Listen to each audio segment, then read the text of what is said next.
आंध्र प्रदेश हुकूमत का 1 साल मुकम्मल होने पर हुकूमत की कारकर्दगी पर YSRCP ने रियासती अवाम के लिए एक खुसूसी किताबचा जारी किया, जिसमें हुकूमत की पॉलिसियों और तरक्याती कामों को उजागर किया गया। इस मौके पर अपोजिशन YSRCP के जिला सदर और राजमपेट के MLA अमरनाथ रेड्डी ने मदनापल्ली इंचार्ज निसार अहमद के हमरा प्रेस कॉन्फ्रेंस से खिताब किया।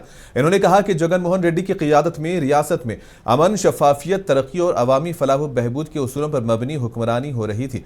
इन्होंने वज़ीर आला चंद्रबाबू नायडू की हुकूमत पर शदीद तनकीद करते हुए इल्जाम लगाया कि उनके दौर में बद इंतजामी, करप्शन, कानून की खिलाफ वर्जी और अवामी मसाइल को नजरअंदाज किया गया।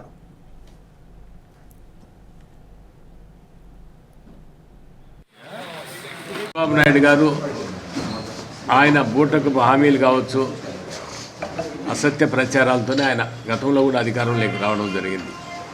కానీ మరలా ఒకసారి ఆయన చెప్పిందే ఒక అబద్ధాన్ని పదే పదే చెప్పి నిజం చేసే మనస్తత్వం చంద్రబాబు నాయుడు గారిది.